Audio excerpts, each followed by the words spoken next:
Vandeham Sri Guru Sri Juta Padakamalam Sri Gurun Mantra Guru Jota Shikha Guru Gon Tar Chorane Age Koriya Bandhan Vancha Kalpa Turubya Ashtakrupa Sindhuba Eva Chapati Tanam Pavanebo Vaishnava Eva Namo Namaha Om Agyana Timananda Sagyanan Jana Shkalakaya Chukshush Unmilitang Jana Tasma Sri Gurave Namaha Namo Vishnu Padaya Krishna Pristhaya Bhutale Srimati Bhaktivedanta Swami Te Namane Namaste Saraswati Deve Gauravani Pracharine Nirvishesha Shunnavadi Paschata Desha Tarine Srila Prabhupada Ki. In our previous studies of Bhagavad Gita, we discovered that Srimad Bhagavad Gita is divided into three portions. Chapters 1 to 6 dealing with Karma Yoga, chapters 7 to 12 dealing with Bhakti Yoga, and chapters 13 to 18 dealing with Jnana Yoga. We've discussed the first 6 chapters, Karma Yoga, and chapters 7 to 12 dealing with Bhakti Yoga. Prabhupada said that the beginning portion and the final portion were like coverings to the more confidential teachings of Bhakti Yoga in chapters 7 to 12. Today we're beginning our study of the final portion of Srimad Bhagavad Gita, chapters 13 to 18. We'll be covering chapters 13 to 18 in 5 lessons. As you can see, each lesson will be dealing with one of the respective chapters. The first lesson, which we'll be beginning shortly, will be chapters 13 and 14. And lesson 2, the Banyan Tree, in Purushottam Yoga, that's chapter 15. Lesson 3, Divine and Demoniac Natures, is chapter 16. Lesson 7, Divisions of Faith, chapter 17. And Surrender to Krishna, we'll be examining in our study of the final chapter of Bhagavad Gita, chapter 18. In the 13th chapter of Bhagavad Gita, Krishna, which Prabhupada translates as nature, enjoyer, and consciousness, Krishna examines these 3 objects, the Purusha, the Prakriti, and the Kshetragya, in great detail, and as deep analysis of how they're related to each other. All of that information is provided in the student study material of the Bhakti Shastri course. And we encourage you to read that material on your own and in that way study the 13th chapter. We won't go into an elaborate analysis of the sections of the 13th chapter. That's clearly explained in the student's material and you can read on your own. We will make some mentions to the 13th chapter as we explore the 14th chapter. So let's begin with text number 1 of the 14th chapter. Sri Bhagavan Vacha Param Bhuya Prabhakshami Jnananam Jnanam Uttamam Yadgatva Munaya Sarve Parang Shidhim Itogati. That the Supreme Personality of Godhead said that Param Bhuya Prabhakshami Jnananam Jnanam Uttamam. I shall now declare to you the supreme wisdom, the best of all knowledge. Yadgyatva, knowing which Munayo Sarve, all the sages, Param Siddhim Itogati, have attained the supreme perfection. Just reading the translation of the verse. Srila Prabhupada explains in the purport to text number 1 of chapter 14. From the 7th chapter to the end of the 12th chapter, Sri Krishna in detail reveals the absolute truth, the Supreme Personality of Godhead. Now the Lord Himself is further enlightening Arjuna. If one understands this chapter through the process of philosophical speculation, he will come to an understanding of devotional service. When we studied the first 6 chapters of Bhagavad Gita, which concluded with Krishna's statement that Yoginam api sarvesham madgatena antaratmana. Of all of the yogis, the yogi who madgatena, who abides by me, antaratmana, deep within his heart, Sradavan bhajate joman, and with great devotion worships me, glorifies me, hears about me, performs bhakti yoga to me. Same jukta uttam mata. He is the jukta uttam, the most connected, the most intimately connected with me in yoga, or as Prabhupada translates, the highest yogi. So those first 6 chapters actually were explaining, as we've examined, these first 6 chapters are dealing with karma yoga. So ultimately Krishna is explaining that the whole purpose and the whole objective and the final conclusion of karma yoga is to come to the point of Sradavan bhajate jo mam. As the different steps of the yoga ladder, the different rungs of the yoga ladder which we examined, and the different types of yoga systems. And the general overview of karma as one goes through the prescribed duties of varnashram dharma, and then karma sannyas, and then jnana, meditation. He comes to the ultimate point of realizing the super soul in the heart and beginning devotional service. So in this way, this is the ultimate goal of karma yoga, is to come to bhakti. And so similarly, Prabhupada's explaining in this purport that we'll be examining, Krishna will present in these final 6 chapters of Bhagavad Gita, Krishna will present how through the process of, as Prabhupada says in the purport, Prabhupada says philosophical speculation. Specifically what that means in this connection is analysis and discussion in relation to the 3 modes of material nature. That's what Prabhupada's referring to by philosophical speculation.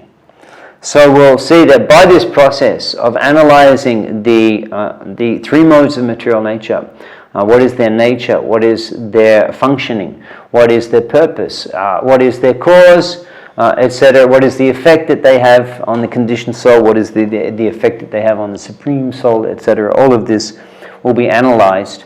And in that way, as Prabhupada said, one will come to an understanding of devotional service.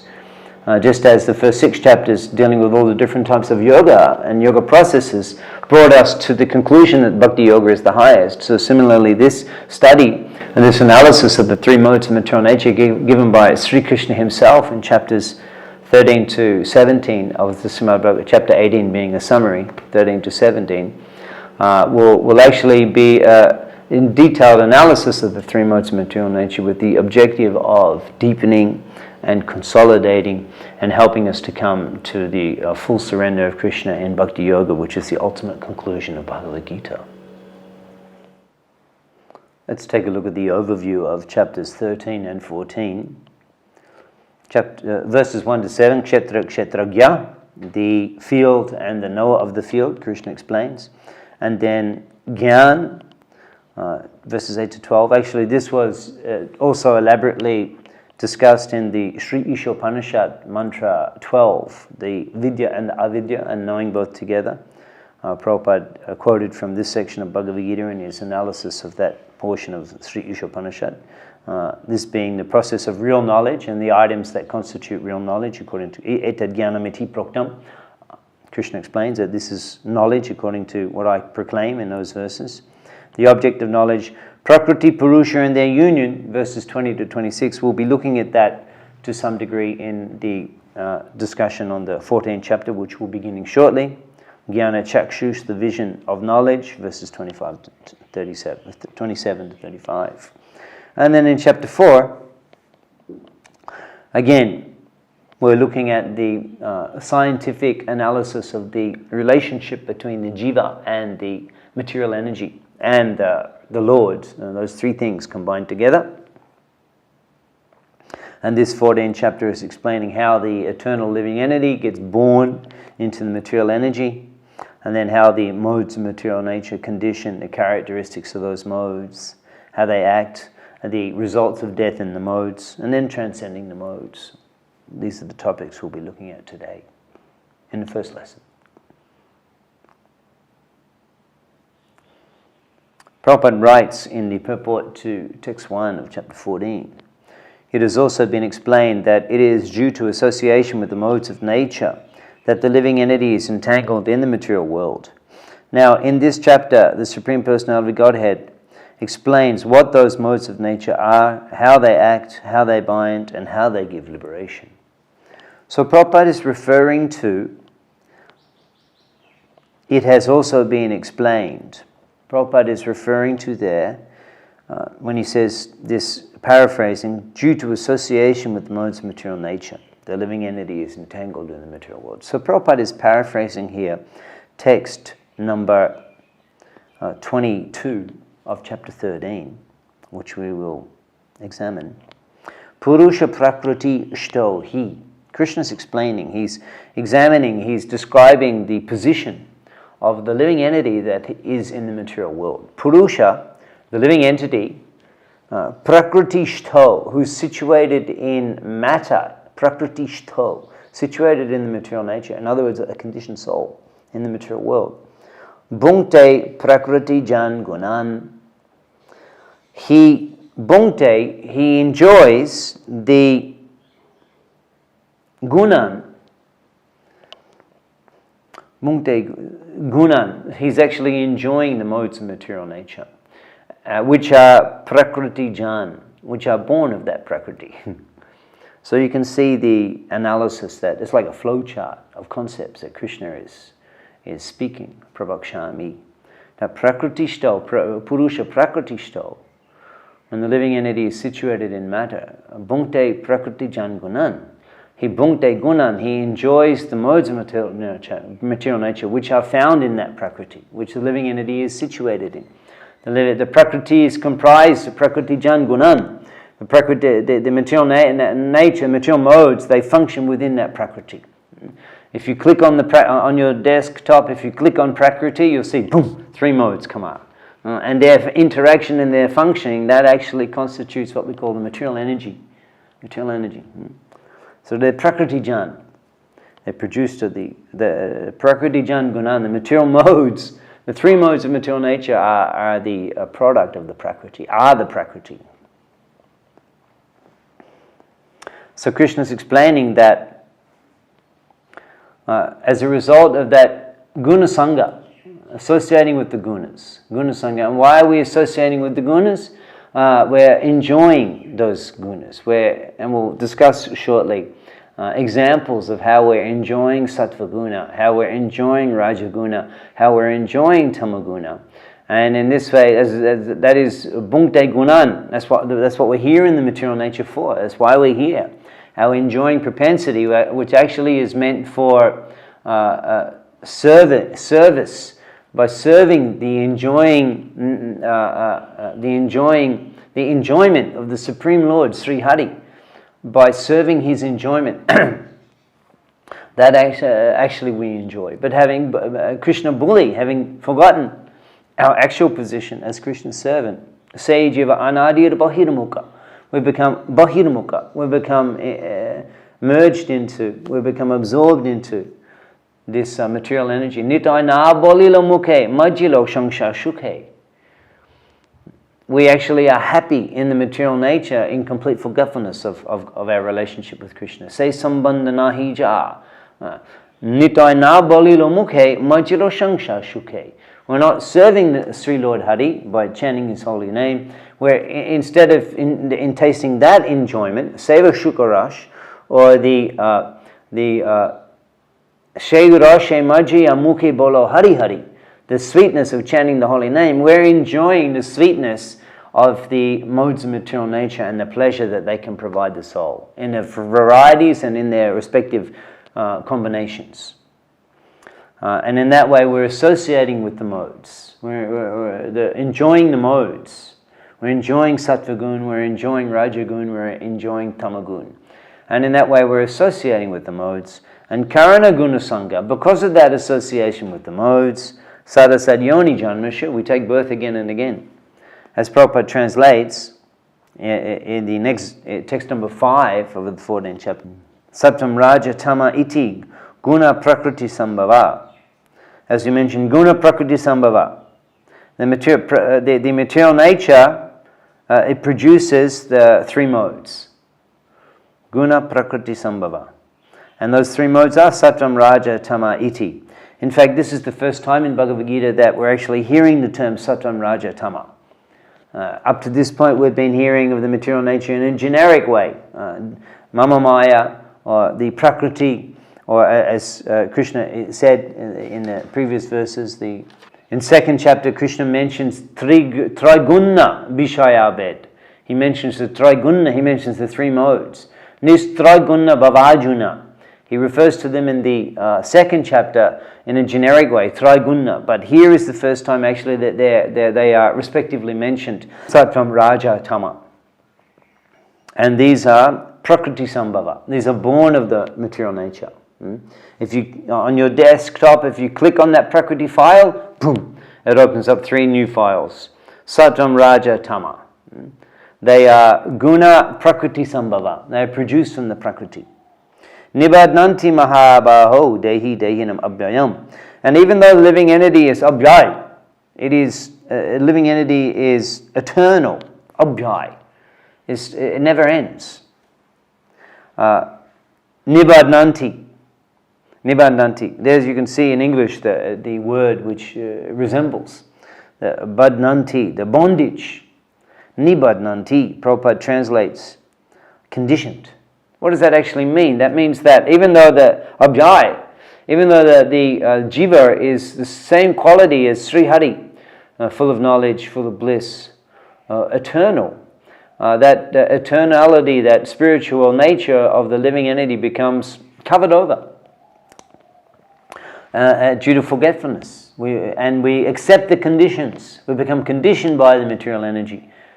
Because of associating with the material energy by enjoying the material nature, enjoying the modes of material nature, we're associated, we have accepted the conditions of the material nature, and therefore we become illusion, thinking that we are a product of matter. I am this body, and death is the ultimate end, and all of these bodily. This is nibadnanti. This is like a disease condition that we're now suffering the symptoms of as a result of our attraction to enjoying the taste and the enjoyment which is provided in the modes of material nature.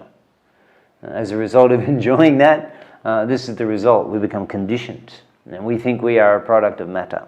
So this is very interesting scientific analysis that Krishna is entering into here. Actually, this is what we should have been studying in school. We should have been studying this in school when we were young, when we were just learning about science. We should have been studying this science.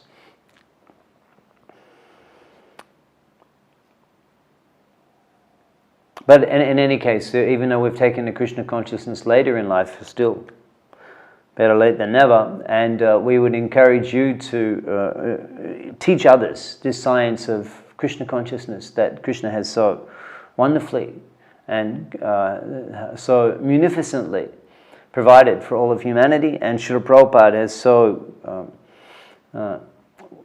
clearly and so devotionally and so with such enlightenment, Prabhupada is explaining these teachings of Bhagavad Gita. So we encourage you to enlighten the young people in these teachings to whatever capacity you have, to whatever extent you can.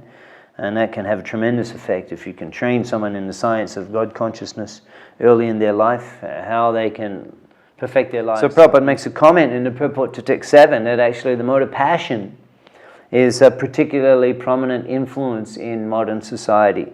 In order to please his wife, children and society, and to keep up his prestige, one has to work. Therefore, the whole material world is more or less in the mode of passion. Modern civilization is considered to be advanced in the standard and the mode of passion. Formerly, the advanced condition was considered to be in the mode of goodness. That's an extremely deep statement that Srila Prabhupada makes there. He makes it in such a relaxed way, it just rolls off his tongue.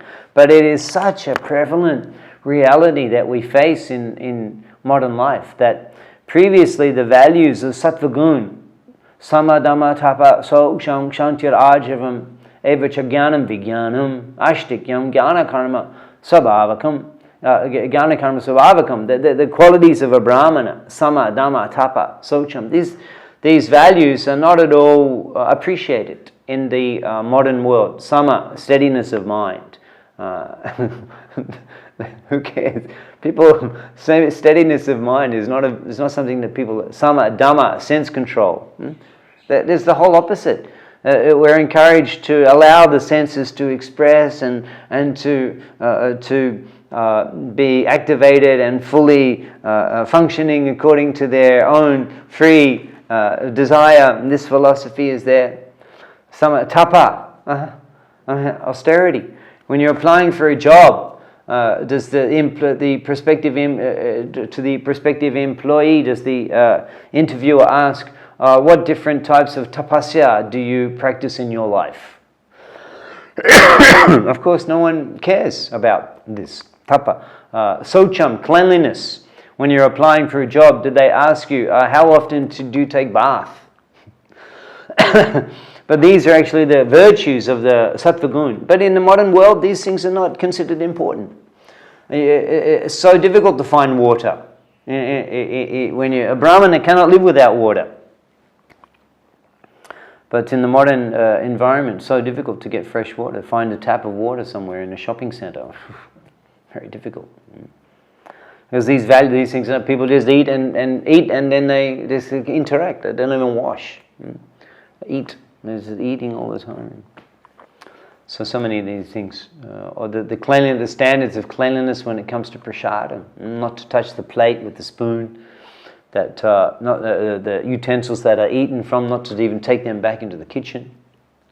So all of this is degrading, and rather than the mode of good values in the mode of goodness, what in modern society is valued is success, material success, victory, power, person ambitious, a person who's successful, who reaches a high position, a wealthy person. All these things are products of the mode of passion. These are all temporary achievements which are achieved at the result of great effort in manipulating the material energy, rajagun, and the values of the mode of goodness, of internal purification, development of self-knowledge, cleanliness, development of qualities of austerity, of purity. These things are not appreciated, valued, or rewarded in the modern society. So much we're influenced by the mode of passion, as Prabhupada clearly describes in his analysis.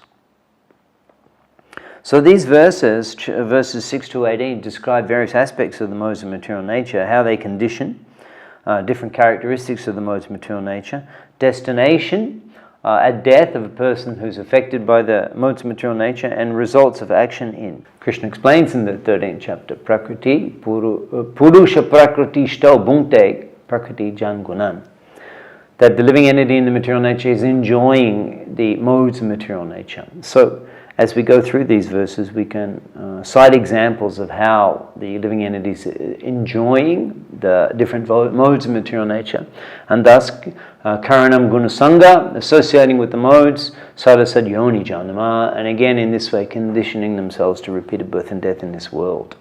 Let's take a look at text number 6.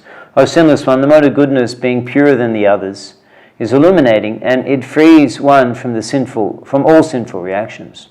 Those situated in that mode become conditioned by a sense of happiness and knowledge. Now, in the purport, Prabhupada comments that the difficulty here is that when a living entity is situated in the mode of goodness, he becomes conditioned to feel that he is advanced in knowledge and is better than others.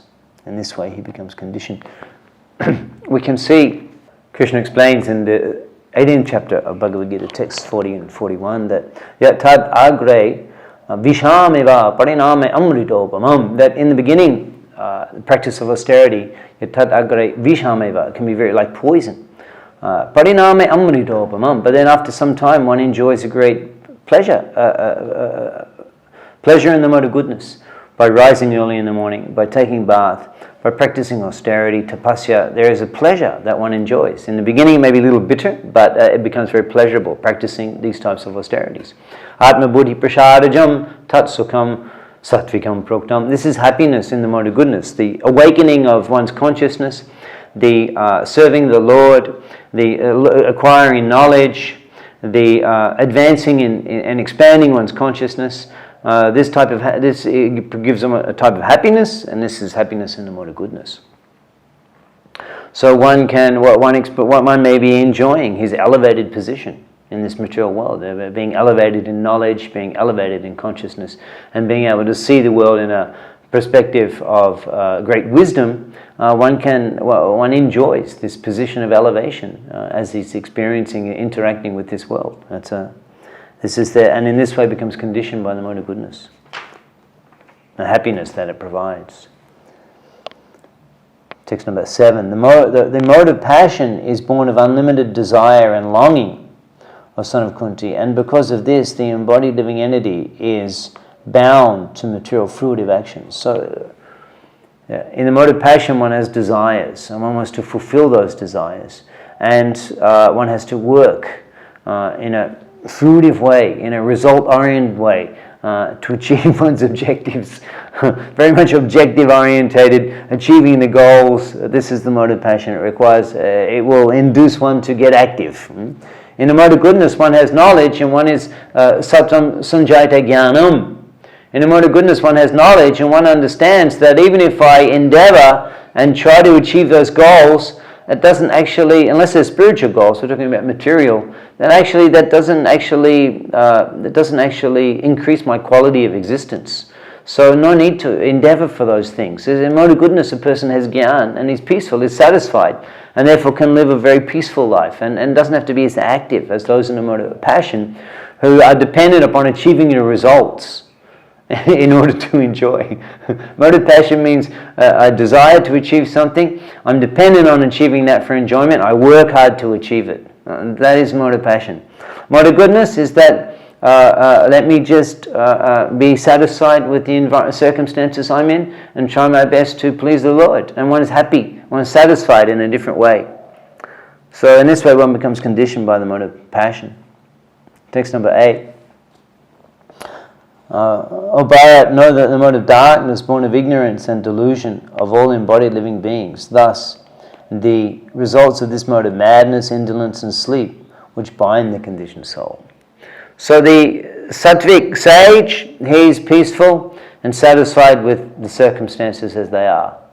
The rajasic, fruitive worker, has so many desires, are very clear, and so many goals wants to fulfill and to achieve, and is very, very busy and enjoys progressing towards achieving those goals. And is that way bound up. And the person who's predominantly influenced by the mode of ignorance, they don't really care. They don't really think about it. They just absorb their mind in temporary useless things, cinema, song, intoxication, sports, events. And in this way, just satisfying the senses becomes their main preoccupation, and they enjoy in that way. The mode of ignorance. Ignorance is bliss. As Krishna is explaining here, the way we enjoy, how the modes of material nature, how the living entity actually enjoys. And therefore, when we find when we're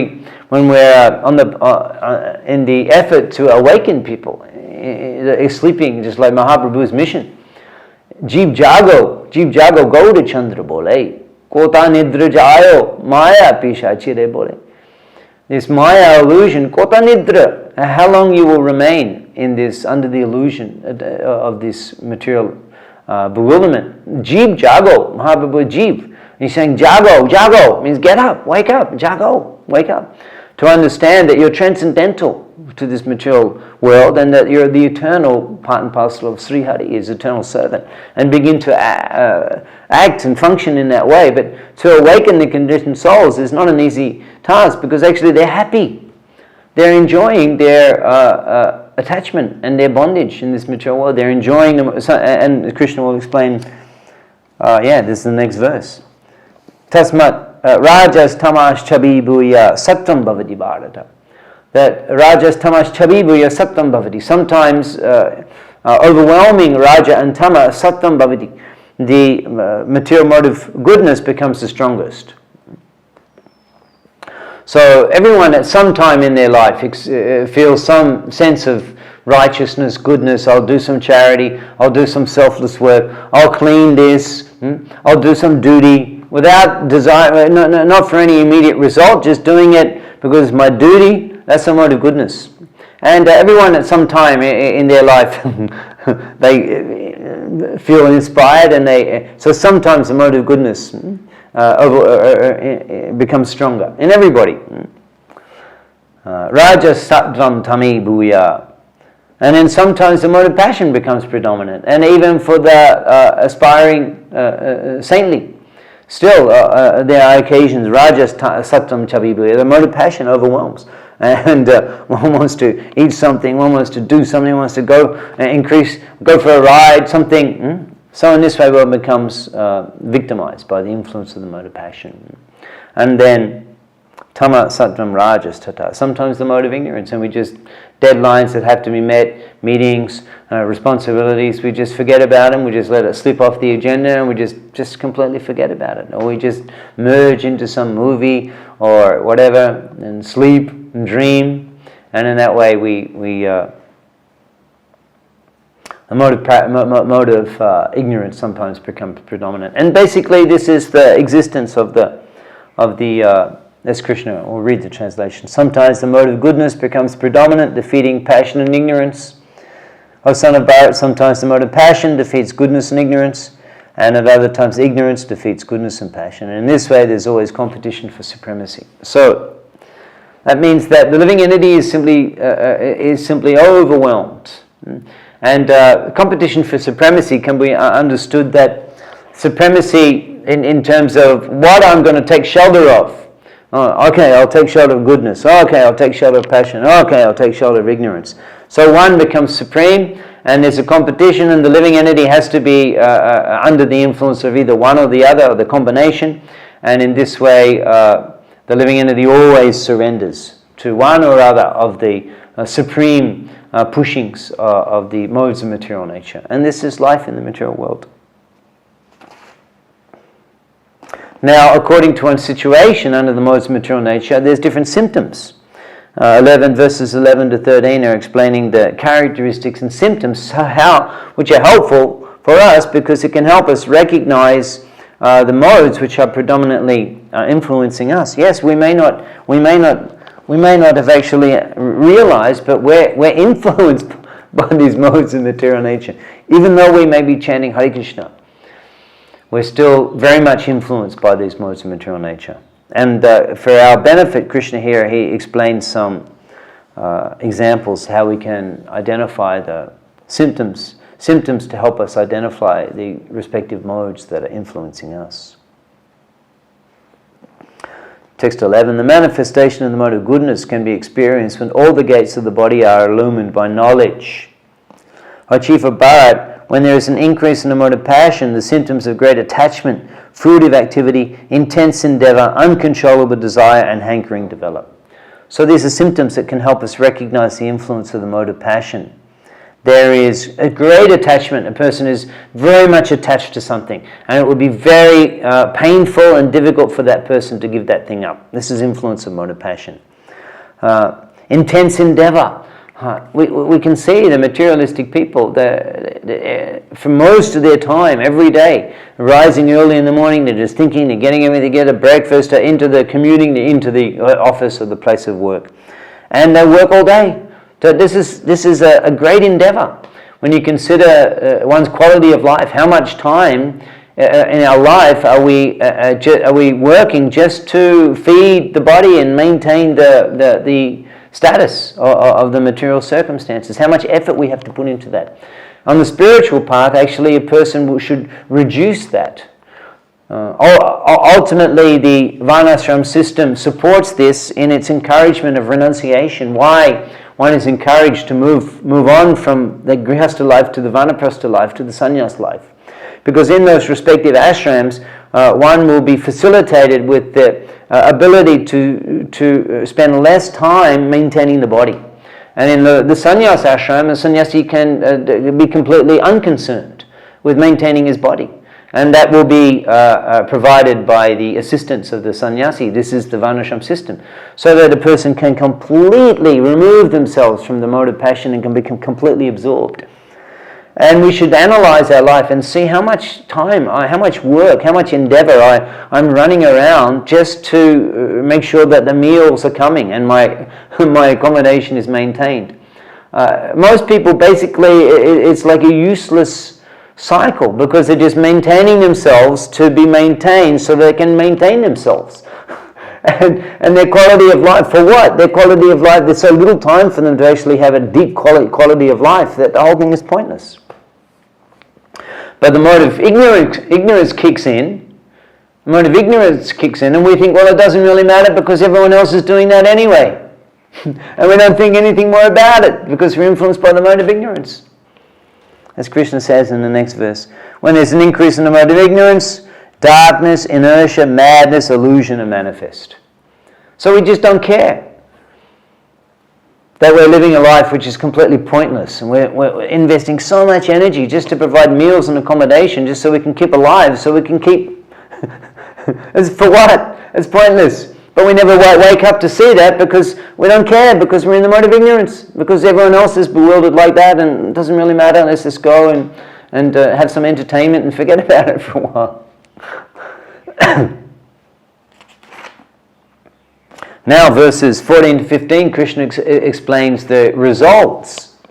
The results at death of a person according to one's respective influence circumstantially of the modes of material nature. How you're influenced at the time of death. Let me just cut all that. No, it's like such a rambling of useless words. In verses 14 to 15, Krishna explains the respective destinations one will achieve according to the influence of the modes of material nature at the time of death. Text number 14. When one dies in the mode of goodness, he attains the pure, higher planets of the great sages. That means one will be elevated higher than the earth to the Svarga or to the Janaloka, Siddhaloka planetary systems. When one dies in the mode of passion, he takes birth among those engaged in fruitive activities. And when one dies in the mode of ignorance, he takes birth in the animal kingdom. So in this way, as Krishna confirms in text number 18, Udvam gachanti sattva sto. If you're situated in the mode of goodness, gachanti sattva udvam gachanti, you will be elevated. Sattva sto, being situated in the mode of goodness, you're going up. You're going up in this life, you're being elevated to a more and more liberated position where you're less and less restricted by the common experiences of material life, and you're elevated from that, and so much freedom is given. You remain in the mode of goodness, you'll be elevated and elevated to the transcendental level. Udvam gachanti sattva sto. Therefore, maintaining the mode of goodness is such an essential component of the life of devotion. One has to be clean, one has to control the mind, one has to control the senses. And in this way one remains in the mode of goodness, and one udvam gachanti is elevated to higher and higher positions of consciousness. Madhya tishtanti rajasi. And one is influenced by the mode of passion, he will remain in this middle planetary environment, as was mentioned. And jagannaguna pritishto adho gachanti tamasaha. If one is influenced by the mode of ignorance, and therefore he can become degraded to a lower planet, or mudho yoni shu jayate. In text number 15, Krishna says mudho yoni shu can take birth in the body of an animal. In verses 16 and 17, Srila Prabhupada writes very powerfully, revealing his mission to deliver the world from the effect of the lower modes of material nature. Let's read some of these comments Srila Prabhupada writes. Because people have no education in actual knowledge, they become irresponsible. To stop this irresponsibility, education for developing the mode of goodness of the people in general must be there. When we examine the behavior of the common person in this regard, we can see that such irresponsibility has become such a standard of behavior among the common man. Just like, for example, you can go into the supermarket and you can see all of the different aisles are there, and you'll come to one aisle, they'll call that frozen goods. So you can go through it'll be fruit and veg, and there'll be cauliflowers, there'll be zucchini, there'll be jackfruit, there'll be mangoes, there'll be raspberries. And fruit and veg, these are eatables. And you can find the rice and the legumes, the beans and the nuts and all of these things, and the bread. And then next shelf, you'll see the frozen goods. There may be the dairy, the cheese, the yogurt, milk. And then next up, there'll be all the body parts, all sewn up and put in plastic. And there's no here. This is natural things that God has provided for humanity. And here is our slaughter and our exploitation and our violence on the innocent creatures. But we just kind of don't see it in a completely indiscriminate way. This is food, that's food, you take it, you buy. This is ignorance. This is ignorance. This is an example of a society that's degraded. The people don't protest. Why are you putting these dead bodies right next to the food? Because the people they're in ignorance, and they think that eating the body parts and eating the bread are the same. They don't discriminate. They can't see any difference with that. That means that they become blind. Of course there's difference. You have to open your eyes. When you eat the bread, the grains, they grow in the sun. They grow for 3 months. Here we live in Bengal. We're surrounded by rice fields. You see the rice. It grows after 3 months. It's green. It's beautiful green. It's a green color all through Bengal. Twice a year, rice is growing. And then for the green green fields, you see a week they harvest it. They become ripe and they go a little yellow on the top. It bends. Actually, the plant has died. The plant has died at that time. And then the heads mature. The seed of the plant, as the seed of the plant is harvested, the grain from that, the plant is already dead. So then, and similarly, fruits, and milk, there's no killing, the cow is giving milk. So that food is different from the food where you're growing the animals in very painful and very violent circumstances, just growing them for the purpose of killing them and eating them. And these farms, these were the chickens farms and all of these poultry farms and all this abuse, this terrible violence, and the cows, and they're lined up and thousands of being killed and slaughtered and shot. And so this is, you have to become sensitive to see. But the modern society, they don't see anything wrong with that.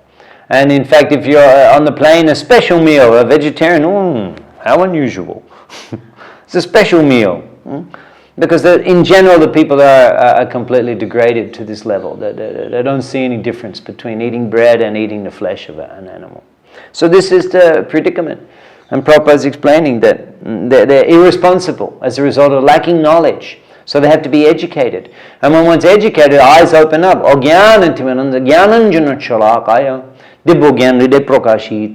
sees the whole reality completely different. This is Prabhupada's mission. This is Mahaprabhu's mission.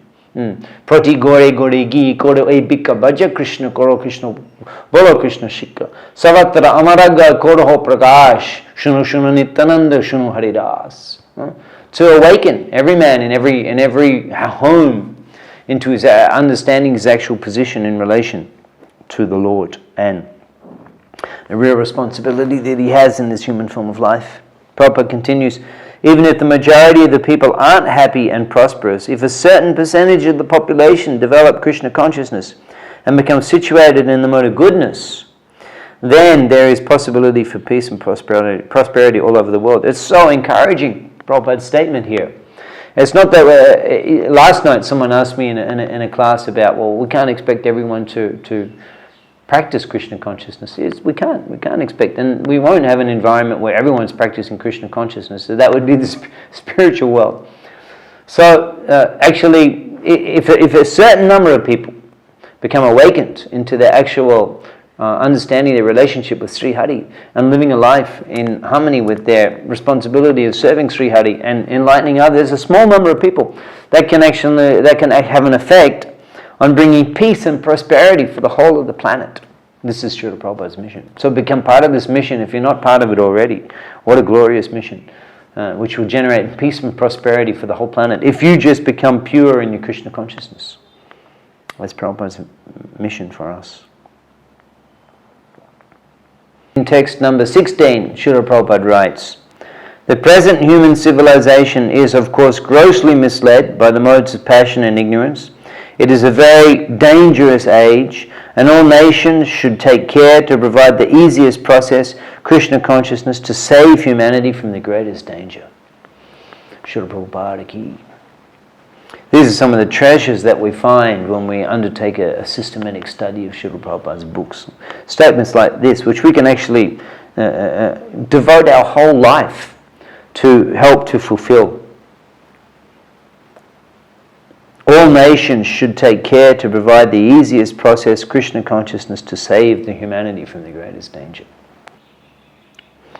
In text number 10 of the 14th chapter, Srila Prabhupada is explaining some of the fundamental steps required for us to progress on the path of liberation from the influence of the modes of material nature. Let's examine some of Prabhupada's comments. The prominence of some certain mode of nature is manifested in one's dealings, in his activities, in eating, etc.